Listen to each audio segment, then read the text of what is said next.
ఈ లైఫ్ ఉందే. లైఫ్ అని మాత్రం మొదలెట్టకు ప్లీజ్. నువ్వు లైఫ్ అని మొదలెట్టిన ప్రతిసారి మనకి గుద్ద పగిలింది, అది మాత్రం వద్దు. సారీ బ్రదర్, కానీ అదేరా నిజం. ఈ మర్యాద ఉందే, అది మిడిల్ క్లాస్ వాళ్ళకి అందుబాటులో ఉండదు.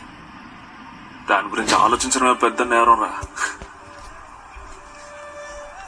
పడి పడి ట్యాక్సులు కడతాం, చిట్లు కట్టి సేవింగ్స్ చేస్తాం, రోజు చిల్లర ఖర్చులకి క్రెడిట్ కార్డు గీస్తాం, బ్యాంకులో లోన్లు తీసుకుంటాం, మళ్ళీ ఆ అప్పు తీర్చడానికి బయట ఇంకెవరి దగ్గరైనా అప్పు తీసుకుంటాం.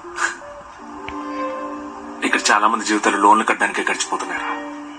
సమాజంలో జాబ్ దొరకాలంటే ఎడ్యుకేషన్ లోన్, ఒకవేళ జాబ్ దొరికిందనుకో ఆ జాబ్కి వెళ్ళడానికి మోటార్ సైకిల్ లోన్, ఒకవేళ ప్రమోషన్ దొరికిందనుకో కార్ లోన్, ఆ తర్వాత పైకి లేవనివ్వకుండా ఒంగో పెట్టి గుద్దే లోన్, పెళ్లికి లోన్, ఆ అమ్మాయికి తాళి కడతావు లేదో లోన్ మాత్రం కడుతూనే ఉండాలి. ఆ తర్వాత హోమ్ లోకి వెళ్ళా బాహుబలి హోమ్ లోన్ లో ఇల్లు తీసుకుని ఆ కుక్క మాత్రం ప్లాట్ఫామ్ లో పడుకుంటాడు.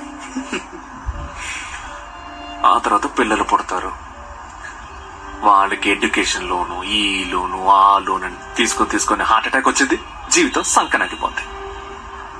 సరిగ్గా ఆ సమయంలో ఇన్సూరెన్స్ ఏదో వస్తారు. ఆ మొగుడు చచ్చిన ఆవిడ దగ్గరికి వెళ్ళి, మేడం 7 ఏళ్ల ముందు మీ ఆయన డిఫాల్ట్ చేశాడు కాబట్టి మీకు ఇప్పుడు డబ్బులు ఇవ్వడం కుదరదు, మీ బీమా క్యాన్సిల్. అందుకే నా పిల్లలు పుట్టగానే ఏడుస్తారు, ఎందుకంటే వాళ్ళకి తెలుసు కదా జీవితాంతం ఏడుస్తూనే ఉండాలని.